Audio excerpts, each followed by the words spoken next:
O fumazo. Ese ano deixaronme ir.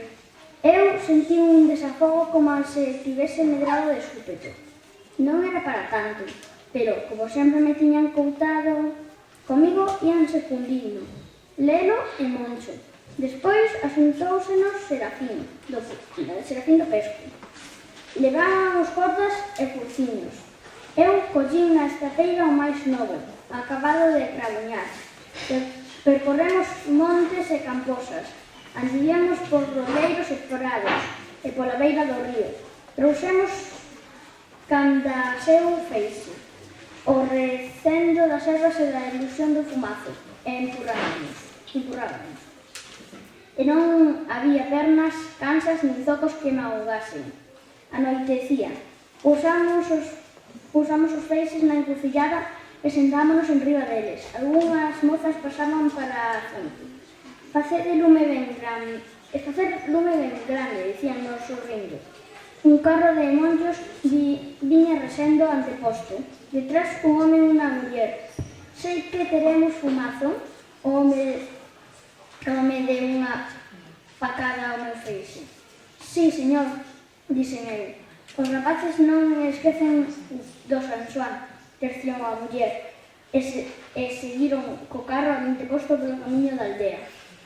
Aquela tarde, primeira vez que me deixaban ir, deprendín para sempre as colleras plantas sagras, estalotes, erva de Santa María, faisca verde, follas de castiñeiro e de vieteiro, ponlas de oliva, codesos, follas de loureiro, tobiscos, bolas de noureiro, rosas de nabo e romeu. Amoreámolas no medio da encrucillada e despois de cear puxemos de lume. Foi chegando xente, mocedade, vellos, nenos, aldea polo pé, serras de viño, pandeiretas, unha gaita, contou o tío Anselmo da Regueira que nos seus tempos de rapaz o fumazo era máis lucide. Andrómenas, todos os vellos din o mesmo das cousas que facemos os novos. O fume, un esteo groso moi longo de fume, subía pa Seniño, canso, escuro, sin esparcerse. A noite era maio, queda, como se fose final o mundo, e nos veña de atizar as ervas, mentras mozas e mozos, collidos pola man, brincaban por riba do fumazo dicindo: "Sálvame, nome de San Xoán, que non me morda nin cobra nin can". Comezou a tocar o gaiteiro, as mulleres e os homes bailaban de arredor do lume, semellaban tolos. A cada tanto bebían un viño e atrouxaban. Era máis de medianoite. Despois de tanto trafego, eu estaba canso. Senteime nunha beira, ao pé do fouciño da corda. A xente seguía a danzar con farnesia.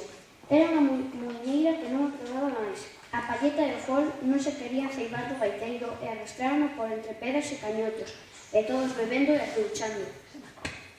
O fume deixou de subir e comezou a mesturarse coas mulleres e cos homes.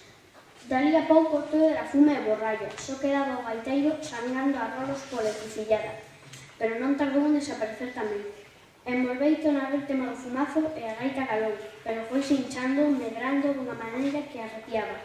O vento sopráballe, pero non facía soar, ata que estoupou, metendo un gran estronicio. Espertei. Moita xente marcharse. Para rematar a festa do fumazo, botaron un foguete, que foi o que me fixo acordar. Meu pai colleume por unha man e fómonos. Polo camiño topamos algúns mozos que arrastraban cargos a medio chamuscar. Diz que os viñan nos tellados para escorrentar as meigas. A noite era quente e algo misteriosa. Os sapos tocaban o seu pínfano nas hortas. Cada pequeno ruxido facíame tremar. Para máis, deuse a meu pai por contarme algunhas cousas que esa noite se acostumaba a facer. Díxome que hai mozas que deixan claras de ovo no peitoril da xanera, que pola mañá fan comparanza do seu porvir co feitizo que teña ovo. Outros, con amores fuxidos, collen peñiscos de cardos e envólvenos con papéis en pequenos trousas. Por fora escriben o nome de cada mozo e poñenas no leito, debaixo da almofada. O día de San Xoán ceiban as trousas e se arrollou algunha flor que dicir que voltará o mozo cuyo nome está sinalado no papel. Estaba de chos. Faloume de rapazas que lavan a faciana na mañecida de San Xoán, con auga na que meteron de véspera erva cruzada, e que nalgúns sitios se bota o gando fora, e a roupa dos enfermos, e que se aparecen meigas. Que sei eu tantas cousas. Entre o soño que tiven na encrucillada e aquelas historias puxéronseme os pelos de espeto. Bo foi que asiña chegamos a casa. Mañá hai que madrugar, chacho, dixo meu pai. Como sempre. Como sempre non, atalloume de boa maneira. Temos que ver bailar o sol. E vímolo bailar. Estábamos na Agra Bella. O ceo amostróusenos limpo como unha patena. Fóramos gradar para o millo temperán. Paseniño foise erguendo por detrás do coto e gritou na terra as súas barbas lumiosas.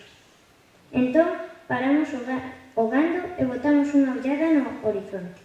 Como era de día, non me amedoñei, pero o sol, tal como meu pai mo anunciara, bailaba como un tolo na mañancina. A morte.